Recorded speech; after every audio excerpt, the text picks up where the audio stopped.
대한민국을 중심으로 국제정세가 급변하고 있습니다. 최근 국제무대에서 대한민국의 중요성은 빠르게 높아지고 있습니다. 유럽은 당연하고 심지어 미국조차 웃도는 어마어마한 생산력과 도저히 믿기지 않는 월등한 무기체계 성능으로 민주주의의 무기고로 평가받고 있습니다. 가히 제2차 세계대전 당시 연합국의 유일무이한 생산기지 역할을 맡았던 과거의 미국과 비견될 정도입니다. 기껏해야 10만 제곱킬로미터가 조금 넘는 나라에서 이런 포텐셜을 터뜨린다는 게 믿기지 않을 지경인데요. 실제로 나토에서는 유럽의 무장을 위해서는 폴란드처럼 대한민국산 무기체계를 대량으로 도입하자는 의견이 힘을 얻고 있습니다. 사실상 나토의 우두머리가 미국이라는 걸 생각하면 미국까지 유럽에 조속한 무장을 위해선 자신들이 아닌 대한민국이 유일한 대안이라는 걸 인정한 셈입니다. 더욱이 나토의 이런 경향과 반대로 유럽 내 방산업체들은 대한민국에 자신들의 안방을 빼앗길까봐 필사적으로 생산력을 증가시키고 있습니다.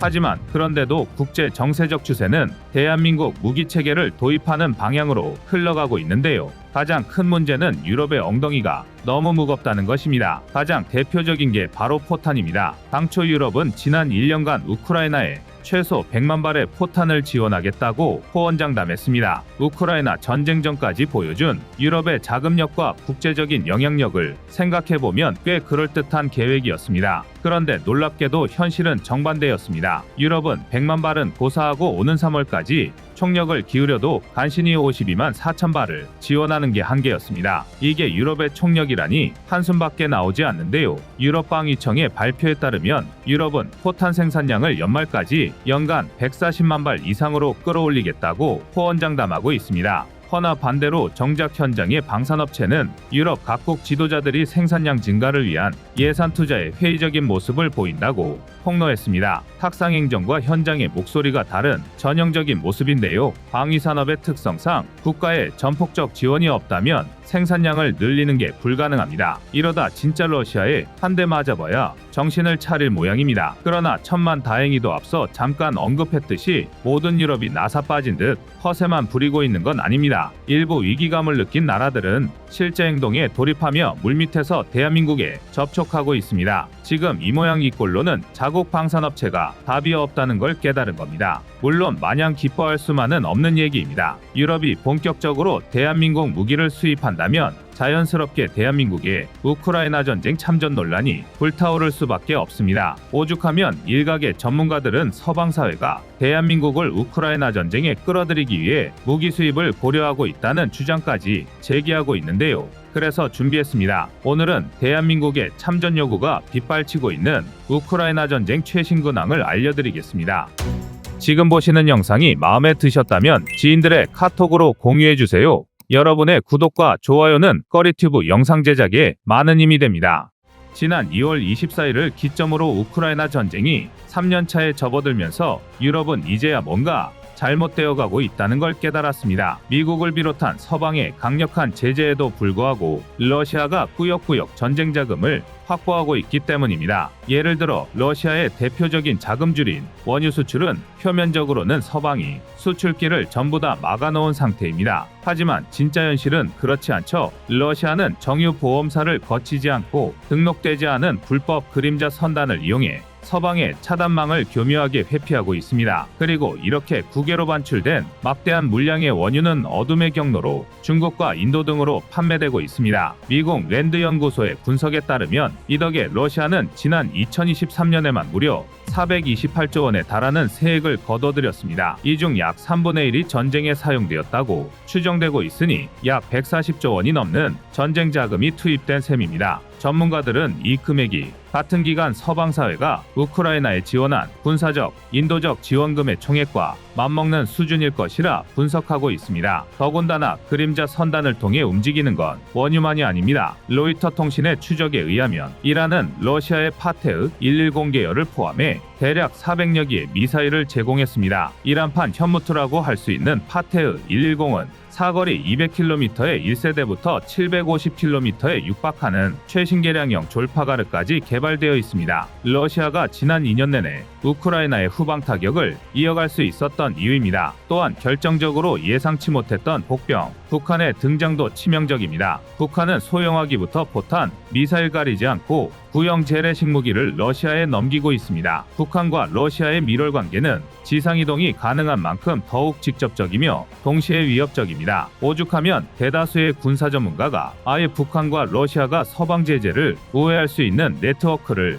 구축한 상태라고 보고 있습니다. 더 이상 서방 제재가 직접적인 영향력을 발휘할 수 없게 되었음이 증명된 것입니다. 역시 썩어도 준치라고 세계 2위의 군사대국으로서 미국과 팽팽한 대립을 유지했던 러시아다운데요. 물론 아무리 그렇다고 해도 작금의 상황이 러시아에 절대적으로 유리하게 흘러가고 있다고는 말할 수 없습니다. 분명 우크라이나군의 대반격은 실패로 돌아갔습니다. 하지만 이 기간 러시아 포병의 피해율은 무려 2.1배나 폭증했습니다. 물자 부족에 허덕이는 상황에서도 우크라이나가 최선을 다해 싸웠던 것입니다. 또한 M1 에이브람스와 F-16이 속속들이 전선에서 모습을 드러내며 반격의 불씨를 아직까지 지피고 있습니다. 우크라이나의 명줄이 서방의 손에 달려있긴 하지만 지금의 전황이 증명하는 건 양측 모두 소모전을 이어가고 있다는 것뿐입니다. 다만 러시아는 제재를 회피하는 방식으로 이란과 중국, 북한 같은 비정상 국가들을 우방으로 끌어들여 참전시켰고 우크라이나는 반대로 유럽과 미국의 회의론 속에 추진력을 잃어가고 있습니다. 사실상 지금 우크라이나 전쟁은 우크라이나와 러시아를 싸움꾼으로 내세운 대리 세계전쟁이나 다름없습니다. 즉 이를 바꿔 말하면 미국과 유럽의 본격적인 참전으로 언제든 상황의 반등이 가능하다는 것과 마찬가지입니다. 그리고 지금 유럽은 움직이고 있습니다. 최근 프랑스 에마뉘엘 마크롱 대통령은 어마어마한 폭탄 발언을 터뜨렸습니다. 공식 석상에서 러시아의 서진을 막기 위해 우크라이나에 지상군을 파병할 수 있다고 발언한 것입니다. 유럽의 맹주인 프랑스의 지도자가 파병을 언급했다는 건 최소한 나토 또는 유럽 내부에서 실제적인 논의가 있었다는 것과 다름없습니다. 아닌 게 아니라 슬로바키아의 로베르트 피초 총리는 나토 회원국 중 일부가 우크라이나에 자국 지상군을 파병하는 방안을 고려 중이라고 발언했습니다. 피초 총리가 반서방친 러시아 성향을 띠고 있는 만큼 100% 신뢰하기는 어렵지만 해당 깜짝 발언은 적잖은 파장을 일으켰습니다. 오죽하면 러시아 역시 즉각 세계대전을 언급하며 민감하게 반응했는데요. 게다가 논란은 여기서 끝이 아니었습니다. 미국에서 대선이 다가오면서 공화당 후보인 도널드 트럼프 전 대통령이 미국의 군사력에 의지해온 나토 동맹국을 무임승차라고 저격한 사건이 있었습니다. 심지어 난 당신들을 보호하지 않을 것이다. 정당한 대가가 없다면 러시아가 하고 싶은 대로 하라고 격려할 것이다라는 등 강경한 발언을 이어갔습니다. 이는 나토를 이루는 근간인 집단방위원 측을 미국의 가장 유력한 대통령 후보 중 하나가 정면에서 부정한 꼴인데요. 이로 인해 유럽은 그야말로 난리가 났습니다. 당장 독일부터가 독자 핵무장을 주장하며 미국의 나토 이탈에 대비하고 있습니다. 오랜 전쟁 피로에 허덕인 유럽이 정면 대결이라는 극약 처방을 염두에 둘 수밖에 없는 상황입니다. 아직은 이렇다 할 판단을 내리기에는 섣부른 상황이지만 적어도 유럽 분위기가 심상치 않다는 건 자명한데요. 이런 상황에서 대한민국이 또다시 주목받고 있습니다. 당면한 유럽의 안보 공백을 채울 수 있는 게 대한민국 분이기 때문입니다. 일례로 얼마 전 체코를 비롯한 유럽 15개국은 유럽 이외의 지역에서 우크라이나 지원을 위한 포탄 구매 계획을 검토하고 있다고 발표했습니다. 무려 2조 6천억 원, 80만 발이 넘는 어마어마한 물량인데요. 아직 공식적인 발표나 계획이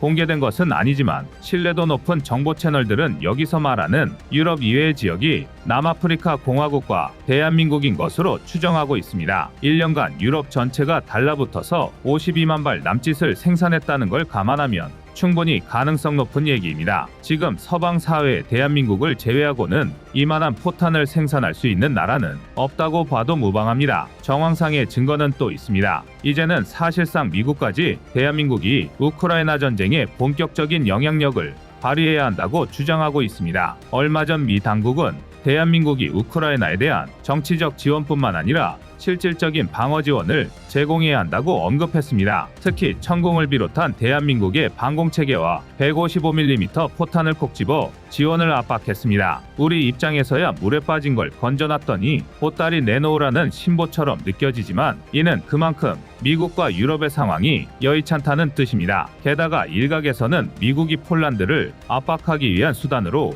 대한민국을 이용하고 있다는 주장까지 등장했습니다. 아닌 게 아니라 지난 2023년부터 폴란드는 우크라이나 국경 차단 시위로 몸살을 앓고 있습니다. 우크라이나의 전쟁 피해를 고스란히 분담하면서 농업계를 위주로 막대한 경제적 손실을 보고 있기 때문인데요. 그런데 최근 이에 대한 비공식 소스가 화제되고 있습니다. 다름 아닌 미국이 폴란드에 추가적인 군사 지원을 중단한다면 대한민국에서 도입한 무기 체계를 우크라이나로 지원할 것이라고 압박했다는 소문입니다. 당연히 말도 안 되는 주장입니다. 하지만 미국이 폴란드에 남아있는 구소련 무기 체계를 우크라이나에 지원하라는 압박 목적으로 이런 발언을 한 것이라면 꽤 가능성 높은 얘기입니다. 특히 FA-50 같은 경우는 미국이 수출에 제동을 걸면 대한민국, 폴란드, 미국 모두 입장이 곤란해질 수밖에 없습니다. 여기서 끝이 아닙니다. 폴란드의 격한 반응도 설득력을 더하고 있습니다. 지난 2월 27일 라도스와프 시코르스키 폴란드 외무장관은 미국 싱크탱크 대서양위원회를 통해 미국을 직접적으로 저격했습니다. 이미 미국 행정부에서 우크라이나 지원 관련한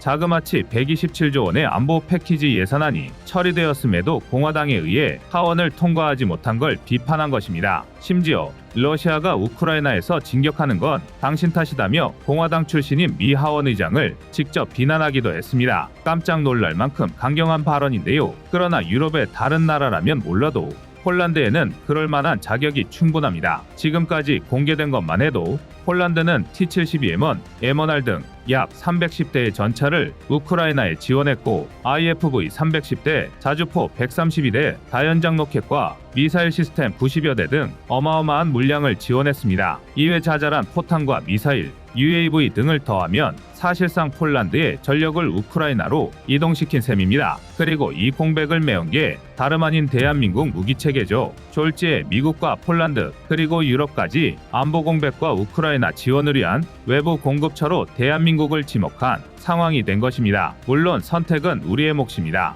그러나 앞으로도 지금처럼 중도를 유지할 수는 없습니다. 시대의 부름이 그것을 허용하지 않을 것입니다. 여러분의 구독과 좋아요가 꺼리튜브 운영에 많은 힘이 됩니다.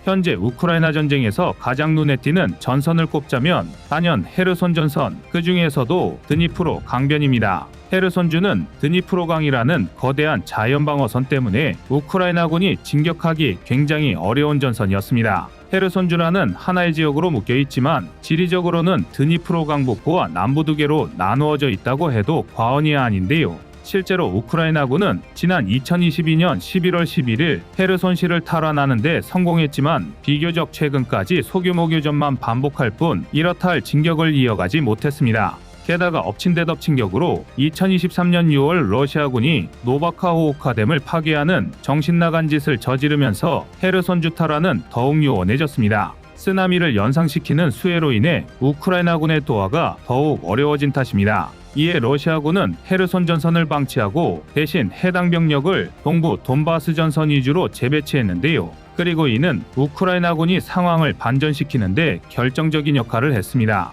드니프로 강도하가 어려웠던 또 하나의 이유는 남부강변에 위치한 커다란 습지 때문이었는데요. 전차나 장갑차는 고사하고 차량조차도 이동하기 어려울 정도로 땅이 무른 탓에 기계화 전력 투입이 사실상 불가능했고 보급마저 문제가 많았습니다. 이로 인해 드니프로 강도하는 100이면 100 일반 보병을 이용한 소규모 도하와 상륙 거점 구축이 전부였는데요. 당연히 시간도 상당히 많이 필요하고 인명 손실도 장담할 수 없는 최악의 작전입니다. 물론 이는 어디까지나 상대방이 도하를 경계하고 만반의 준비를 해놨다는 가정을 한 경우인데요. 상대방이 전선을 비워놨다면 얘기는 달라집니다. 우크라이나군은 지난 여름부터 무려 반년 가까이 소규모 도하 작전을 계속했지만 러시아군은 병력 부족으로 대응조차 제대로 못했습니다. 오죽하면 상계하여 신속히 이동하는 게 도하의 기본인데도 보트 하나의 소대급 병력을 때려박고 드니프로강을 건너는 경우도 허다했는데요. 물론 이게 가능했던 건 드론을 이용한 관측과 우크라이나 포병의 정밀 포격으로 드니프로강 남부 20km 지점을 킬존으로 만든 영향도 있었습니다. 가뜩이나 병력이 부족한 헤르손주 러시아군으로서는 죽을 맛일 텐데요. 결국 최근 우크라이나군은 보병 전력만으로 헤르손주 크린키를 탈환하는 등 본격적인 도하를 위한 교두보를 마련하는 데 성공했습니다. 실제로 우크라이나 남부사령부의 나탈리아 후메니우크 대변인은 우크라이나군이 러시아군을 밀어내기 위해 공격하고 있다면서 드니프로 강변을 따라 3에서 8km의 전선에서 교전이 벌어지는 중이라고 밝혔습니다. 또한 러시아 측 역시 우크라이나군이 교두보를 마련했음을 인정하며 우리가 추가 병력을 투입하고 있고 적들은 크린키에 갇혀 있다고 밝혔습니다. 우크라이나군이 탈환한 드니프로강 남부 지역은 분명 절대 넓다고는 할 수 없는 지역입니다. 하지만 전술적으로 봤을 때는 충분히 가치 있는 지역인데요. 앞서 말씀드렸지만 드니프로강 남부 20km까지는 우크라이나군의 킬존이 형성되어 있습니다. 러시아군의 추가 병력이 투입되기 굉장히 어려운 상황입니다. 심지어 동부에서는 여전히 아우디유카 등에서 교전이 벌어지고 있으니 병력을 재배치하는 것도 어려운 상황인데요. 그리고 지금 우크라이나에는 혹독한 겨울이 찾아오고 있습니다. 드니프로강은 보통 20일 정도 영하권의 추위가 이어지면 얼어붙습니다. 평균적으로 1월, 3월 약 2달간은 결빙된 상태로 선박과 부교온항이 완전히 제한되는데요. 강의 여름이 90cm를 넘어가면 전차나 장갑차 등 기계화 전력이 자력으로 강을 건너는 것도 가능해집니다. 우크라이나군이 교두보를 확보한 크린키 인근 드니프로강은 가장 좁은 폭이 300m도 채 안 되기 때문에 충분히 시도해볼 만한 작전입니다. 더군다나 만에 하나 강의 여름이 충분하지 않더라도 혹한의 추위에 습지 지반이 단단해지면 파빙 도하 역시 시도해볼 만합니다. 우크라이나군의 도하 역량이 높은 수준은 아니지만 지금 헤르손주는 대문이 활짝 열린 빈집이나 마찬가지입니다. 느리지만 조금씩 우크라이나가 전과를 올리고 있는 형국인데요. 하지만 유감스럽게도 모든 것이 뜻대로 돌아가지만은 않습니다. 얻는 게 있다면 잃는 것도 있는 법이죠. 결정적으로 시간이 너무 부족합니다. 우크라이나에는 혹독한 겨울이 찾아오고 있습니다. 현재 러시아군은 우크라이나 영토의 약 20% 정도를 점령하고 있습니다. 게다가 전투 인원이 날이 갈수록 부족해지는 바람에 최근에는 은행에 빚을 진 채무자들을 상대로 빚을 탕감해준다면서 모병 활동을 하고 있어 논란이 되는 형편입니다. 따라서 러시아는 적극적인 전면 공세보다 우크라이나 후방을 흔드는 데 집중하고 있습니다. 일례로 러시아는 지난 2022년 가을부터 우크라이나 사회주요 기반 시설에 대한 공격을 개시했는데요. 주택과 학교, 병원 등은 물론이거니와 난방과 수도, 전기 인프라를 집중적으로 공격했습니다. 전문가들은 2023년 초 약 50%에 가까운 우크라이나 에너지 기반 시설이 파괴되었다고 분석하고 있습니다. 여기서 끝이 아닙니다. 다시 겨울이 다가오자 러시아는 최근 드론을 이용해서 다시 우크라이나 주요 기반 시설을 공격하기 시작했습니다. 겨울이 시작된 이후 지난 11월 28일 기준으로 벌써 10명이 혹한으로 목숨을 잃었고 23명 이상이 부상을 입은 것으로 파악됩니다. 러시아의 오데사 에너지 시설 타격으로 약 2,000가구가 정전을 겪었고 400개가 넘는 마을에 전기 공급이 중단되었습니다. 젤렌스키 대통령 역시 겨울이 깊어질수록 러시아는 난방과 전기를 차단하기 위해 더 격렬히 공격해올 것이다라며 철저한 대비태세를 주문했는데요. 전문가들은 이미 사회 인프라가 붕괴한 우크라이나가 이번 겨울을 버티지 못할 수도 있다는 우려를 나타내고 있습니다. 심지어 미국이 우크라이나 군사 지원을 보류하면서 상황은 더욱 악화되고 있습니다. 현재 우크라이나 동부 전선은 심각한 물자 부족으로 포 하나당 20발의 포탄만 할당되는 상황입니다. 지난 여름 우크라이나의 대공세 상황과 비교하면 고작 20%에 불과한데요. 우크라이나 포병 수준이 아무리 뛰어나다 하더라도 이쯤이면 2개 이상의 목표물을 파괴하는 게 불가능합니다. 결국 상황이 이렇다 보니 우크라이나가 선택할 수 있는 옵션은 그리 많지 않은데요. 하루에 20발의 포탄을 쏘며 겨울이 끝나고 승리 전략이 마련될 때까지 이악 물고 버티거나 잠시간의 휴전으로 전열을 가다듬고 만전을 기해 다시 한번 전쟁에 나서느냐는 두 가지뿐입니다. 실제로 일각에서는 우크라이나가 크림반도, 도네츠크주와 루안스크주를 포함한 돈바스, 자포리자와 헤르손 일부를 포기하는 대신 나토에 가입하는 휴전안을 염두 중이라는 주장이 제기되고 있습니다. 상당히 극단적인 주장인데요. 하지만 잠시간의 휴전으로 서방 사회를 달랠 필요는 있습니다. 최소한 우크라이나 재건 사업에 콩고물이라도 떨어지지 않는다면 서방 역시 전쟁 지원에 뛰어들지 않았을 것이기 때문입니다. 우크라이나는 재건 사업을 통해 도와주면 이득을 볼 수 있는 나라라는 인식을 만들어야 합니다. 이보 전진을 위한 일보 호퇴인 셈입니다. 세계은행은 지난 3월 기준 우크라이나 재건 비용을 4,110억 달러, 하나 약 531조 원이 넘을 것으로 추산했는데요. 물론 이런 어마어마한 예산이 우크라이나에 남아있을 리 없습니다. 하지만 최근 이유는 영내 러시아 동결 자산을 우크라이나 재건 비용으로 활용하기 위한 제도를 마련하고 있습니다. 우르줄라 폰데어라이엔 EU 집행위원장은 현재까지 공개된 러시아 동결 자산 가치만 따져도 약 301조 원이 넘는다고 밝혔는데요. 지금 서방 세계의 기조는 우크라이나 재건을 위해 러시아가 대가를 치러야 한다입니다. 아주 그럴듯한 명분이죠. 여기에 약 71조 원에 달하는 우크라이나 장기 지원금 추가 배정 등을 제안한 상태입니다. 예산은 차고 넘칠 만큼 준비되어 있다는 뜻입니다. 그리고 냉정한 말이지만 대한민국 역시 여기서 빠져서는 안 될 것입니다. 우크라이나의 암울한 전황은 분명 공감하고 아파할 일이며 러시아의 침략은 지탄받아 마땅한 일이지만 한편으로는 실리를 취하는 것도 잊어서는 안 됩니다. 서두에서 말씀드렸듯이 대한민국은 말만 앞선 유럽과 달리 실질적으로 우크라이나에 가장 많은 포탄을 지원한 나라입니다. 그에 대한 대가는 확실히 받아야 할 텐데요. 다행히 대한민국은 공기업과 사기업을 불문하고 전방위적으로 우크라이나 재건에 뛰어들었습니다. 이미 한국수자원공사와 포스코 등 많은 기업이 참여 의사를 밝혔습니다. 또한 정부 부처 역시 우리 기업들의 우크라이나 재건 사업 참여를 지원할 예정입니다. 또한 대한민국과 폴란드는 키이우의 교통 마스터 플랜과 우만시의 스마트시티 마스터 플랜부터 보리스필 공항 현대와 부차시의 하수처리 시설, 노바카우 오카뎀 재건 지원, 키이우 폴란드 철도 노선 고속화까지 다방면에서 사업 협력을 체결하려 하고 있습니다. 그리고 여기서 주목해야 할 또 다른 분야는 방위 산업입니다. 현재 우크라이나는 전쟁이 끝난 후에도 국가 총력을 기울여 방위 산업을 중심으로 경제를 재건하려 하고 있습니다. 이를 통해 후일 있을 두 번째 전쟁을 대비하는 한편 국가 브랜드 가치를 높이겠다는 전략인데요. 대한민국이 여기에 동참한다면 서유럽의 입구인 폴란드에 이어 우크라이나까지 생산기지를 확장할 수 있을 것입니다. 여러분의 생각은 어떠신가요? 이상 꺼리튜브였습니다.